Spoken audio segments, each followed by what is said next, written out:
जय गुरु जी संगत जी।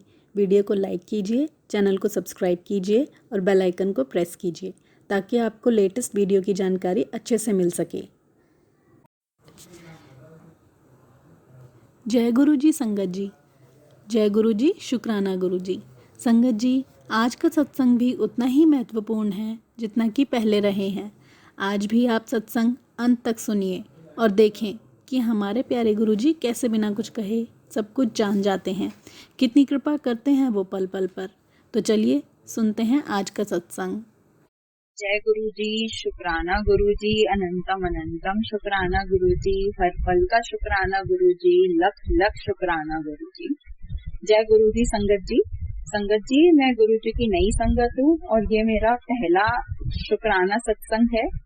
तो अगर मेरे से कोई भूल चूल हो जाती है तो प्लीज आप मुझे माफ कर दीजिएगा।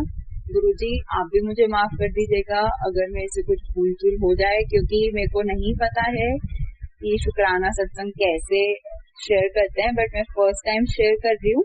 तो अगर कोई भूल चूक हो जाए तो प्लीज माफ कर दीजिएगा। जय गुरु जी संगत जी। तो मैं अपना शुक्राना सत्संग गुरु जी के मंत्र जाप से स्टार्ट करूंगी। ओम नमः शिवाय, शिव जी सदा सहाय। ओम नमः शिवाय, गुरु जी सदा सहाय। ओम नमः शिवाय, शिव जी सदा सहाय। ओम नमः शिवाय, गुरु जी सदा सहाय। जय गुरु जी। संगत जी, तो जैसे गुरु जी बोलते हैं कि जब भी शुक्राना सत्संग शेयर करते तो हमें स्टार्ट से शेयर करना चाहिए। तो मैं अपनी जर्नी बताना चाहूंगी आप लोगों को संगत जी। तो मैं सबसे पहले गुरु जी से कैसे जुड़ी। तो मेरी भाभी है, मुझे गुरु जी के बारे में पहले कुछ पता नहीं था। बस मैंने इधर उधर कहीं एक दो बार गुरु जी का स्वरूप देखा था। मुझे इतनी नॉलेज नहीं थी कि गुरु जी कौन है क्या है। तो मेरी भाभी जो है आंटी जी, वो फॉलो करती थी गुरु जी को, वो बहुत मानती हैं गुरु जी को। तो मुझे उनके बारे में उनसे पता चला गुरु जी के बारे में थोड़ा बहुत जो भी पता चला। तो एक दिन पता नहीं क्या संगत जी मेरे माइंड में आया। देखो कहते हैं ना कि गुरुजी, हम गुरुजी के साथ नहीं जुड़ते हैं, गुरुजी हमको अपने साथ जोड़ते हैं। तो वही गुरुजी की मर्जी होगी, इसलिए बस उस दिन मेरे माइंड में एक थॉट आया कि क्यों ना मैं भी आंटी जी से पूछूं कि चलो मैं भी चलती हूँ सत्संग में। तो सबसे पहले तो मैं अपना नाम गुप्त रखूंगी। मैं आपको ये बताना चाहूंगी कि मैं मेरठ से हूँ। और तो जब मैंने आंटी जी से पूछा ऐसे कि मेरे को ऐसे ऐसे गुरुजी के सत्संग में जाना है, तो आंटी जी ने मेरे को बोला कि हाँ हाँ बिल्कुल चलना, तुम भी चलना। बट फिर क्या हुआ संगत जी कि हो सकता है तब शायद गुरुजी को मुझे बुलाना ना हो। तो जब मैंने प्लान किया जिस दिन जाने का, तो उस दिन हम लोग इतने बिजी हो गए कि हम लोग नहीं जा पाए। बट फिर सबसे पहले जो मैंने गुरुजी का सत्संग अटेंड किया वो मैंने किया था होली वाले दिन। उस दिन 25 मार्च को 2024 25 मार्च 2024 में मेरा पहला सत्संग था। तो मैं गई सत्संग में। मेरे को गुरुजी के बारे में तब भी इतना नहीं पता था, बस ये था कि हाँ मतलब थोड़ा बहुत जो भी पता चला। तो मेरा बहुत इच्छा हुई अंदर से कि मुझे ना गुरुजी के सत्संग में जाना है। तो मैं गई। आप बिल्कुल यकीन नहीं मानोगे संगत जी, इतने अच्छे दर्शन हुए उस दिन गुरुजी के। हम लोग गए, वहाँ पे चाय प्रसाद मिला। जबकि संगत जी मैं चाय बिल्कुल नहीं पीती हूँ, बट बिल्कुल भी मैं पीती नहीं थी चाय। बट जब मैं वहाँ गई तो मेरे को आंटी जी ने बोला कि ये तो गुरुजी का चाय प्रसाद है और ये तो पीना पड़ेगा। आप यकीन नहीं मानोगे संगत जी, वो तब शायद मैंने लाइफ में पहली या दूसरी बार चाय पी होगी। बट इतनी टेस्टी चाय थी वो, जबकि मुझे चाय ऐसे पसंद नहीं आती है। मैं जनरली ऐसे तो नहीं पीती चाय, बट जब भी गुरुजी के सत्संग में जाती हूँ तो चाय प्रसाद तो पी कर ही आते हैं। तो गुरुजी, तो फिर जब हम लोग गए गुरुजी के सत्संग में, मैं और आंटी जी और अंकल जी भी थे मेरे साथ जो कि मेरे भैया। तो हम लोग गए सबके सब गुरुजी के सत्संग में। तो वहाँ पे होली का दिन था, तो उस टाइम सुबह के टाइम सत्संग था गुरुजी का। तो हमने वहीं बैठे, हमने गुरुजी के भजन सुने वहाँ पे। बहुत ही अच्छे से गुरु जी के दर्शन हुए, चाय प्रसाद ग्रहण किया, जल प्रसाद ग्रहण किया जब जाते ही सबसे पहले। उसके बाद फिर हम लोग वहाँ पे अच्छे से अटेंड करके फिर बाद में प्रसाद, होली वाले दिन प्रसाद मिला तो वो ग्रहण करके आए। मुझे बहुत अच्छा लगा, वो मेरा पहला दिन था जब मैंने गुरुजी का सत्संग अटेंड किया। और वही है कि बस संगत जी, गुरुजी को बुलाना था तो गुरुजी ने बुला लिया। फिर हम लोग उसके बाद जो मैंने दूसरा अपना सत्संग अटेंड किया, वो मैंने किया 6 अप्रैल को।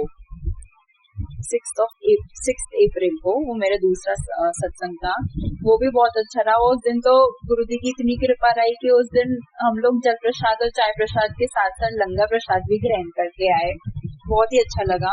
फिर जब मैं उस दिन में रात को आई घर पे वापस सत्संग अटेंड करके, तो मैं बस ऐसी ही लेटी हुई थी। तो मैंने सोचा कि मतलब मुझे तब भी गुरुजी के बारे में इतना कुछ पता नहीं था, बट उस दिन मेरे को बाद में ये चीज रियलाइज हुई संगत जी कि उस दिन ना गुरुजी ने मेरे को ब्लेस किया।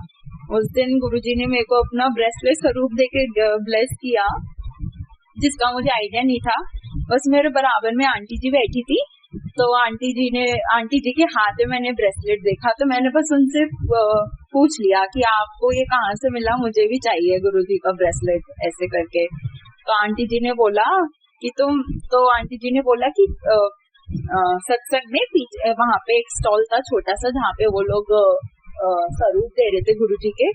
तो मैं वहाँ पे गई, बट वहाँ पे भीड़ इतनी थी कि मैं ले नहीं पाई वहाँ से गुरुजी का ब्रेसलेट स्वरूप। बट गुरुजी को बस ब्लेस करना था, तो आंटी जी ने मेरे को बोला, उनके पास 2 ब्रेसलेट स्वरूप थे, तो उन्होंने मेरे को एक दे दिया कि एक तुम रख लो, एक वो अपने साथ ले गई। तो बस इस तरह से मुझे गुरुजी की पहली ब्लेसिंग मिली, जो कि मुझे पता नहीं था संगत जी, बट मेरे को ये चीज बाद में रियलाइज हुई जब मैंने गुरुजी के सत्संग सुने। क्योंकि जब मैंने गुरुजी का सत्संग अटेंड किया था, तो मुझे गुरुजी के बारे में इतना कुछ पता नहीं था। उस दिन जब मैं वापस घर आई, तो मैंने सर्च किया यूट्यूब पे, वैसे सर्च किया तो यूट्यूब पे मेरे को बहुत सारे सत्संग मिले गुरुजी के, और मैंने ना सत्संग सुनना स्टार्ट किया ऐसे यूट्यूब पे गुरुजी के। आप यकीन नहीं मानोगे संगत जी, ऐसा भी नहीं था कि उस दिन मैं कुछ उदास हूँ या मुझे कुछ बुरा लग रहा हो या कुछ ऐसा हो, बट पता नहीं क्यों मैं सत्संग सुनते सुनते ना, रात को जैसे मैं गुरुजी के सत्संग सुन रही थी, बस मैं रोने लगी। और मैं इतना रोई उस दिन रात को, इतना रोई, मुझे रीजन बिल्कुल नहीं पता था मुझे रीजन कि मैं क्यों रोए जा रही हूँ बिना मतलब के। बट फिर मैंने एक जगह एक सत्संग में एक आंटी जी को बोलते हुए सुना था कि जब आप ऐसे रोते हो तो उस टाइम भी गुरुजी आपके साथ होते हैं और आपको ब्लेस कर रहे होते हैं। तो उस दिन संगत जी मैं इतना रोई कि मेरा मन एकदम ना ऐसे हल्का हो गया। फिर मैं सो गई। उसके बाद फिर कई दिन जब मैंने ऐसे सत्संग सुने संगत जी, तो मैं आपको एक गुरु जी का एक चमत्कार बस ऐसे शेयर करना चाहूंगी आप लोगों के साथ संगत जी। तो हुआ क्या कि ऐसी ना मैंने काफी सारे उस दिन 1-2 दिन ऐसे यूट्यूब पे काफी सारे गुरुजी के सत्संग सुने। तो उसमें ना आप बिलीव नहीं करोगे संगत जी की हर सत्संग में ना, मैंने जितने भी सत्संग सुने गुरुजी के, हर सत्संग में गुरुजी ना बस मेरे को एक ही मैसेज दे रहे थे। पहले तो मैं समझ नहीं पाई, बट फिर मेरे को बाद में रियलाइज हुआ कि गुरुजी मेरे को क्या बताना चाह रहे हैं ऐसे। तो जब मैंने ऐसे सत्संग सुने इतने सारे गुरुजी के, तब गुरुजी ने मेरे को बताया, मतलब मेरे को ऐसे मैसेज दिया गुरुजी ने कि कुछ तो दिक्कत है घर पे, मेरी बेटी तो बिल्कुल ऐसे परेशान मत हो।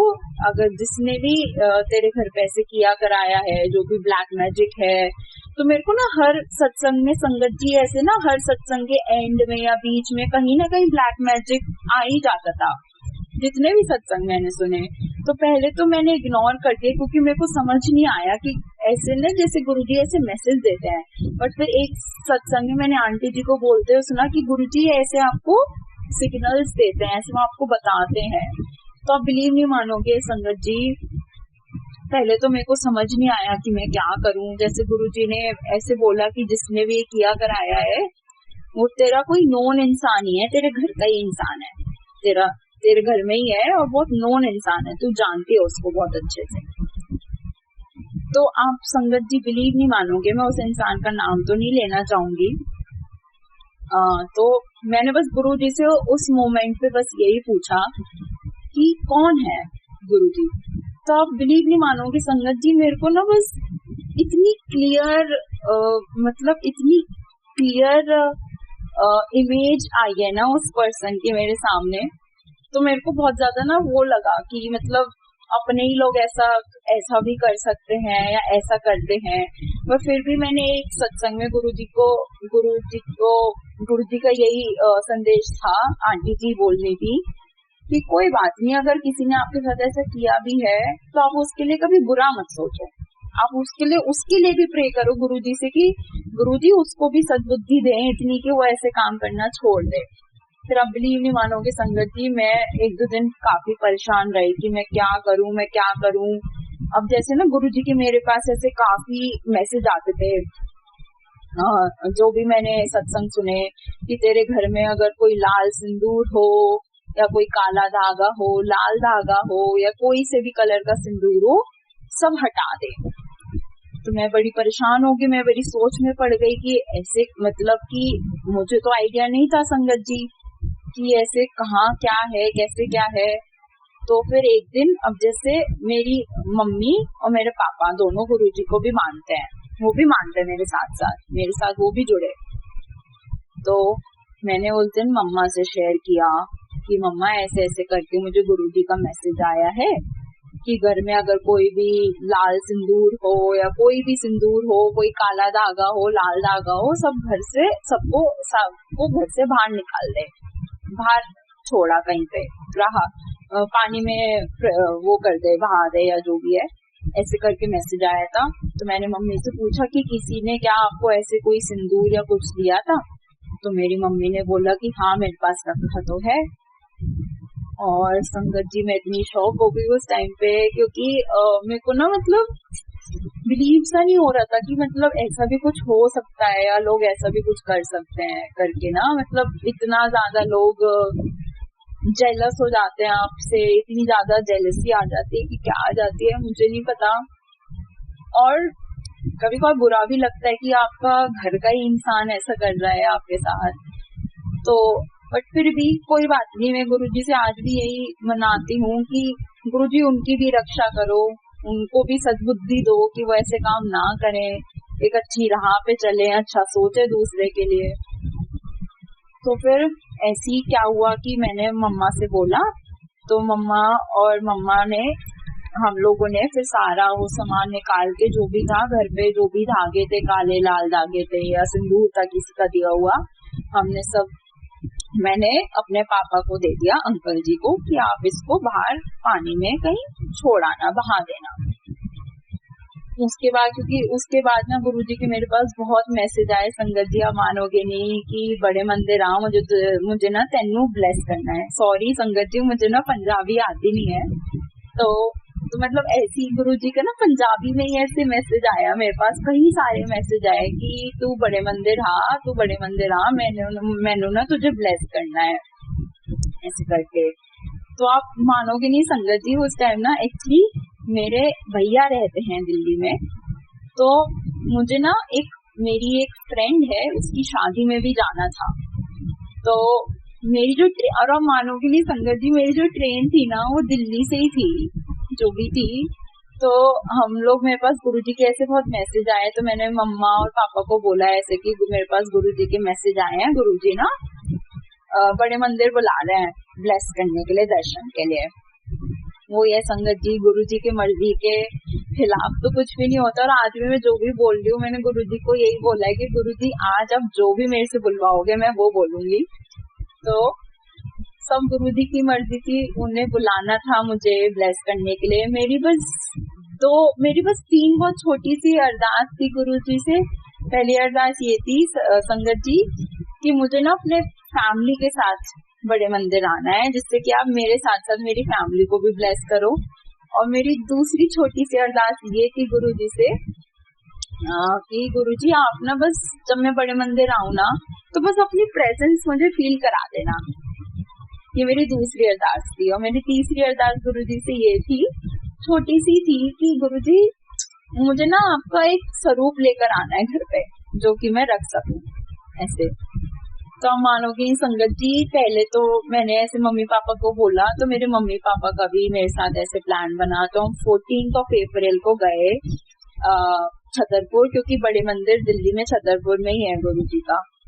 और अब यकीन नहीं मानोगे संगत जी, मेरे भैया जो थे जिनके यहाँ मैं रुकने वाली थी, क्योंकि मेरी ट्रेन थी 15 तारीख की दिल्ली से ही, मेरे को मेरी फ्रेंड की शादी में जाना था। तो संगत जी आप यकीन नहीं मानोगे कि भैया भी छतरपुर में ही रहते थे, और भैया के घर से बड़े मंदिर सिर्फ 7 किलोमीटर की दूरी पे ही था। तो मैं गई, मैंने भैया को बोला कि मुझे न ऐसे बड़े मंदिर जाना है। तो मैं, मम्मी पापा भी थे, मैं थी, और मेरे भैया भाभी भी थे, और मेरे भैया की मदर इन लॉ भी थी। तो अब यकीन नहीं मानोगे संगत जी की गुरु जी को मेरे साथ साथ इतने सारे लोगों को ब्लेस करना था, सबको बुलाना था उन्हें, मेरे साथ साथ इतने लोगों को जोड़ा, क्योंकि मेरे को जाना था, मेरे को गुरुजी ने बुलाया, मेरे साथ साथ मेरे पेरेंट्स को भी बुलाया, जोड़ा। भैया भाभी का तो कोई प्लान ही नहीं था, और आंटी जी का भी कोई प्लान नहीं था, बट फिर भी हम सब गए बड़े मंदिर, और इतने अच्छे से हमारे दर्शन हुए हैं ना संगत जी। हम लोग गए वहाँ पे 5 बजे खुलता है बड़े मंदिर शाम को। हम लोग संडे के दिन गए थे, ये 14 अप्रैल की बात है। तो हम लोग गए वहाँ पे, लाइन में लगे, लाइन में अंदर जाके फिर हमने थोड़ी देर हम वहाँ पे बैठे, चाय प्रसाद लिया, इतना टेस्टी चाय प्रसाद था। फिर हम अंदर, हमारे दर्शन हुए, फिर हम अंदर गए मंदिर में थोड़ी देर। गुरु जी का इतना प्यारा दरबार सजा हुआ था, इतना प्यारा था। और उसके बाद हमने गुरु जी के दर्शन किए, और उसके बाद क्या हुआ कि जब हम ऐसे लंगर प्रसाद के लिए रास्ते में जाते हैं, तो उससे पहले बस गुरु जी के वहाँ पे एक दान पेटी है। तो वहाँ पे ऐसे गुरु जी का बस ये बोलते हैं कि गुरु जी ये बोलते हैं कि अगर आपको मेरे दरबार में आना है तो आप बस खाली आता हो, कोई ऐसे प्रसाद या कुछ ऐसे लाने की जरूरत नहीं है। बट वो ये कि वहाँ पे एक जाते जाते एंड में एक दान पेटी है, तो आपकी श्रद्धा से आप कुछ भी डाल सकते हो, आपकी श्रद्धा हो तो आप डालो, नहीं हो तो कोई बात नहीं। तो मेरी जो भी श्रद्धा थी, मैंने अपनी श्रद्धा से थोड़ा वहाँ पे दान किया। फिर उसके आगे हम लोग फिर लंगर प्रसाद के लिए चले गए। तो उस दिन थोड़ी भीड़ थी, तो हमें लंगर प्रसाद जो है पैक करके दे रहे थे जो सेवादार लोग रहते हैं ना मंदिर में, तो उन्होंने पैक करके दिया। बट मेरे को ना, तो उन्होंने वहां पे तो वो खाने नहीं दे रहे थे, उन्होंने बस भीड़, थोड़ी सी भीड़ थी, तो उन्होंने बोला कि आप पैक करके ही दे रहे थे, और सब ना पैक करके ही लेके जा रहे थे। और अब संगत जी आप यकीन नहीं मानोगे, एक सबसे बड़ी बात जो मैं बताना भूल गई, कि अब वहां पे ना जैसे गुरुजी के मंदिर में जाओ तो आगे ना एक लंबा रास्ता 1 किलोमीटर तक आपको चलना पड़ता है, फिर आप गुरुजी के मंदिर पहुंचते, बड़े मंदिर। तो मेरी मम्मा और मेरी आंटी जी एक्चुअली आंटी जी की एज थोड़ी ज्यादा है, तो उनके घुटनों में थोड़ी प्रॉब्लम रहती है, तो वो इतना चल नहीं पाती है। और मम्मा को भी ऐसे था, मम्मा मेरे को बोल रही थी कि बेटा कि मैं जमीन पे कैसे बैठूंगी, मेरे को तो पैर में बहुत दर्द होता है, मेरे से नहीं बैठा जाता है ऐसे। वहाँ पे कुछ स्टूल वगैरह होता है बैठने के लिए बड़े मंदिर में। मैंने मम्मी को बोला कि मम्मी गुरुजी ने आपको बुलाया है, तो आप बिल्कुल टेंशन मत लो, गुरुजी हिम्मत देंगे, गुरुजी कराएंगे सब। तो अब यकीन नहीं मानोगे संगत जी, तो वहाँ पे जैसे शटल कार जाती है अंदर तक छोड़ने के लिए, तो मम्मा और आंटी जी शटल कार से चले गए, बाकी हम लोग फिर पैदल गए अंदर गुरुजी के मंदिर में। फिर जब हम चाय प्रसाद के लिए बैठे, तो हम लोग तो सब बैठ गए थे, मम्मा और आंटी को थोड़ी पैर में प्रॉब्लम थी। तो वहां पे अब यकीन नहीं मानोगे संगत जी, साइड में ना एक वही प्लेटफॉर्म सा बना हुआ है वहाँ पे, जहाँ पे ना पौधे लगे हुए हैं वहाँ पे, और पौधों के साइड में ना एक प्लेटफॉर्म सा बना हुआ है जिसके अंदर उन्होंने पौधे लगा रखे हैं, और उसके बाद ना सिटिंग का है। तो मैंने मम्मी को बोला, देखा मम्मा गुरुजी ने कर दी ना पूरी आपकी वो, आप आपको ये चिंता हो रही थी कि मैं जमीन पे कैसे बैठूंगी, तो आप जमीन पे मत बैठो, आप इस प्लेटफॉर्म पे बैठ जाओ आंटी जी के साथ। और हम लोग सब जमीन पे बैठ गए। इतना टेस्टी चाय प्रसाद था ना संगत जी, मैं क्या बताऊं आपको, बहुत ही टेस्टी था। फिर उसके बाद हम अंदर दर्शन के लिए गए, बहुत ही अच्छे दर्शन हुए थे गुरु जी के, और मैंने बस गुरु जी से यही माना था, मुझे बस अच्छे से आपके दर्शन करा देना। फिर अब जैसे संगत जी, मैंने ना काफी सत्संग में ये बोलते हुए सुना है, काफी आंटी जी को और भी लोगों को, कि गुरु जी का जो लंगर प्रसाद होता है ना, वो आपको वहीं खा के आना होता है। तो गुरु जी का मानना है कि अगर मेरे दरबार में मेरा लंगर प्रसाद खा रहे हो तो समझो दवाई है, और अगर घर जाके खा रहे हो तो मिठाई है, ऐसा गुरु जी का मानना है। तो उस दिन तो बहुत भीड़ थी, तो हम लोग अंदर मंदिर में नहीं खा पाए लंगर प्रसाद, क्योंकि वो सब पैक करके दे रहे थे। तो हम लोगों ने क्या किया, जहाँ पे हमने अपनी कार पार्क करी थी, तो हम लोगों ने वहां पे लंगर प्रसाद किया। इतना टेस्टी लंगर प्रसाद था ना संगत जी, मैं क्या बताऊं। उसके बाद अब यकीन नहीं मानोगे, मैंने गुरुजी को बस इतना बोला था कि गुरुजी मेरे को अब अपनी ना प्रेजेंस फील करा देना एक बार, जब मैं बड़े मंदिर आऊं, मेरा बहुत मन है। तो अब यकीन नहीं मानोगे संगत जी, अचानक से ना मैं जब लंगर प्रसाद खा ही रही थी ना, तो अचानक से ना वहाँ पे पीछे से ना मोर की आवाज आती है। तो और बहुत ही प्रोमिनेंट आवाज थी वो, बहुत ही ऐसी लाउड, ऐसी सौंधी सी, इतनी ब्यूटीफुल सी आवाज थी ना वो मोर की।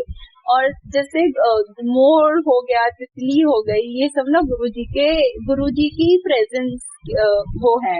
मतलब अगर कभी आपको तितलियां दिखे, मोर दिखे या मोर की आवाज आए, तो मतलब गुरुजी हैं आसपास। तो मैं बड़ी खुश हो गई संगत जी उस दिन कि गुरुजी ने मुझे अपनी, फाइनली गुरुजी ने ना मुझे अपनी प्रेजेंस फील करा दी। तो उसके बाद फिर हमने लंगर प्रसाद खत्म किया, तो हम जा ही रहे थे, जब हम जा ही रहे थे ना, तो एक ना सेवादार अंकल जी थे वहां पे, तो वो मेरी मम्मा को बोल रहे थे कि आंटी जी आप यहाँ मत खड़े होइए, आप इधर खड़े हो जाइए। तो मम्मी ने बोला कि सॉरी अंकल जी, मुझे पता नहीं था, मैं फर्स्ट टाइम ऐसे बड़े मंदिर आई हूँ गुरु जी के। तो जब मम्मा ने ऐसे अंकल जी को बोला कि वो फर्स्ट टाइम दर्शन के लिए आई हैं, तो अंकल जी ने बोला अच्छा आप फर्स्ट टाइम आए हो यहाँ पे बड़े मंदिर गुरु जी के। तो मम्मी ने बोला हाँ, तो आप बिलीव नहीं करोगे संगत जी, वो अंकल जी ने ना मम्मी को ना एक पॉकेट स्वरूप निकाल के दे दिया गुरु जी का, कि आप पहली बार आए हो तो आप ये स्वरूप लेकर जाओ। और मैं इतनी खुश थी उस दिन संगत जी, क्योंकि मैंने 3 ही अरदास करी थी गुरुजी से, और गुरुजी ने मेरी तीनों अरदास पूरी कर दी। उसके बाद अब यकीन नहीं मानोगे संगत जी, मैंने अपनी बहुत ही अच्छे से अपनी फ्रेंड की वेडिंग भी अटेंड करी। उसके बाद ना क्या था संगत जी की, मेरी जो फ्रेंड की वेडिंग थी वो हल्द्वानी में थी, और हल्द्वानी के बाद ना हमने बस ऐसे ही प्लान किया था कि हम ना नैनीताल वगैरह, हल्द्वानी के पास में ही है नैनीताल वगैरह, तो हमने सोचा हम 1-2 दिन नैनीताल भी घुमाएंगे। अब हम इतनी दूर जा ही रहे हैं उसकी वेडिंग अटेंड करने। तो उस दिन भी अब एक टाइम पे क्या हुआ कि हमें जब अगले 1-2 दिन बाद ना, जब हमें दिल्ली वापस आना था, क्योंकि मेरी फ्रेंड की फ्लाइट थी दिल्ली से ही, तो उस टाइम पे हम नैनीताल से दिल्ली थोड़ा सा दूर था। तो मैं थी और मेरे कुछ फ्रेंड्स थे, तो मेरे फ्रेंड्स ने ही बोला कि हम रात को ही निकलते हैं रामनगर के लिए, क्योंकि रामनगर से दिल्ली थोड़ा पास हो जाएगा, हम थोड़ा डिस्टेंस कवर कर लेंगे। आप यकीन नहीं मानोगे संगत जी की, जब मैं नैनीताल जा रही थी तो भी मैं बस गुरुजी को याद करते हुए जा रही थी कि मेरी ट्रिप अच्छे से हो जाए, कोई दिक्कत ना हो। और गुरुजी ने मुझे हर उस पे अपनी प्रेजेंस फील कराई है संगत जी, कि मतलब क्या कहते हैं, जब भी मैं जा रही थी ना रास्ते में, तो मैं भले ही अपनी फ्रेंड की वेडिंग में जा रही हूँ या उसके बाद घूमने गई नैनीताल, तो रास्ते में को इतनी बटरफ्लाईज दिखी हैं, इतनी सारी बटरफ्लाईज दिखी हैं। जब भी गुरुजी को याद करती थी तो कोई ना कोई बटरफ्लाई दिखी जाती थी इधर उधर। तो गुरुजी ने मुझे हर मोमेंट पे अपनी प्रेजेंस फील कराई है, और ये बोला है मेरे को कि मैं तेरे साथ हूँ, तो बिल्कुल चिंता मत कर। और अभी भी कुछ चीजें हैं, कुछ अरदासें हैं जो मैंने गुरुजी से मांग रखी हैं। मतलब जैसे बोलते हैं गुरुजी, बस मुझे यकीन है गुरुजी पे कि गुरुजी कहीं ना कहीं जरूर मेरी अरदास पूरी करेंगे। क्योंकि गुरुजी बोलते हैं कि मांगो नहीं मनो, मतलब मुझसे मांगो मत, बस मुझे मानो। तो मुझे बस पूरा भरोसा है संगत जी गुरुजी पे कि अगर गुरुजी टाइम लगा रहे हैं, जो भी हो रहा है, जो भी है कि मतलब वो मेरे अच्छे के लिए ही है, तो मेरे को बस भरोसा है गुरुजी पे कि वो जरूर पूरा करेंगे मेरी बाकी अरदास को भी। उन्होंने और अब तक गुरुजी ने बिल्कुल मुझे ऐसे ब्लेस कर रखा है, और मतलब लिटरली मैं क्या बताऊँ संगत जी, कभी कभी बिलीव सा नहीं होता है, बट गुरुजी से जुड़ के मेरे अंदर इतने चेंजेस आए हैं ना, बहुत चेंजेस आए हैं। मतलब मैं ये बोलना चाह रही हूँ कि गुरुजी से जुड़ने के बाद slowly and steadily I'm becoming a very good person from inside. मतलब मैं ऐसे कभी मतलब जैसे गुरुजी के सत्संग सुनो तो गुरुजी यही बोलते हैं कि सबकी मदद करो, सबको खुश रखो, किसी के लिए बुरा मत सोचो। तो गुरुजी ना रोज कुछ ना कुछ ऐसे टीच करते रहते हैं। और सबसे अच्छी बात गुरुजी की है कि आप ना पता है गुरुजी से कभी बात करो ना तो आपको आंसर देते हैं। मतलब कभी आप उनको याद करके कुछ भी पूछो, अगर आप टेंशन में हो या आपको कुछ परेशानी है या आप दुखी हो, तो आप जब भी गुरुजी को मतलब याद करके कुछ भी आप उनसे शेयर करते हो तो गुरुजी का कोई ना कोई मैसेज आ जाता है कि बेटा तू चिंता मत कर, मैं तेरे साथ हूँ। और ऐसी ना मुझे रोज गुरुजी के ऐसे अच्छे मतलब ऐसे मैसेज आते हैं कि बेटा तू चिंता मत कर, मैं तेरे साथ हूँ। और इतने दिन से गुरुजी का एक मैसेज आ रहा था कि पुत्र शुक्राना नहीं किया तूने, शुक्राना कर। तो संगत जी पहले तो मुझे समझ ही नहीं आया कि शुक्राना मतलब कैसे, क्या बोलना चाह रहे हैं गुरुजी। तो जब भी मैं कोई ऐसे मैसेज पढ़ती थी तो मैं बोल देती थी कि शुक्राना गुरुजी, लख लख शुक्राना, अनंतम अनंतम शुक्राना। फिर आप बिलीव नहीं मानोगे संगत जी, आज मंडे है, देखो आज ही सुबह ना मतलब मेरे पास गुरुजी का मैसेज आया कि पुत्र तूने शुक्राना नहीं किया, तू शुक्राना कर। तो उसमें वो मैंने जब वो थंबनेल खोला और वो वीडियो देखी तो उसमें आंटी जी ये बोल रही थी कि गुरुजी जब ऐसे बोलते हैं ना शुक्राना कर, तो उससे उनका मतलब होता है कि शुक्राना सत्संग कर। तो मुझे अब समय इतने दिन से गुरुजी मेरे को मैसेज कर रहे थे तो मेरे को पहले समझ नहीं आया, बट फाइनली आज मंडे था और आज ही सुबह मेरे को मैसेज आया, तो मैंने सोचा कि आज तो मुझे शुक्राना सत्संग करना है। संगत जी आप मानोगे नहीं, पहले तो मैं बहुत नर्वस थी क्योंकि मेरा पहला शुक्राना सत्संग है और मुझे पता नहीं है कि कैसे क्या होता है, कैसे करा जाता है। बट फिर भी आज मैंने वही बोला जो भी गुरुजी ने मेरे से बुलवाया है, जो भी गुरुजी को मेरे से बुलवाना था मैंने आज वही बोला है। बस गुरुजी को याद करके ही मैंने शुक्राना सत्संग शेयर कर दी हूँ आप लोगों से, और इसी से मैं अपनी वाणी को विश्राम देती हूँ। और ये शुक्राना सत्संग में गुरुजी के मंत्र जाप से एंड करती हूँ। ओम नमः शिवाय, शिवजी सदा सहाय। ओम नमः शिवाय, गुरुजी सदा सहाय। ओम नमः शिवाय, शिवजी सदा सहाय। ओम नमः शिवाय, गुरुजी सदा सहाय। जय गुरुजी।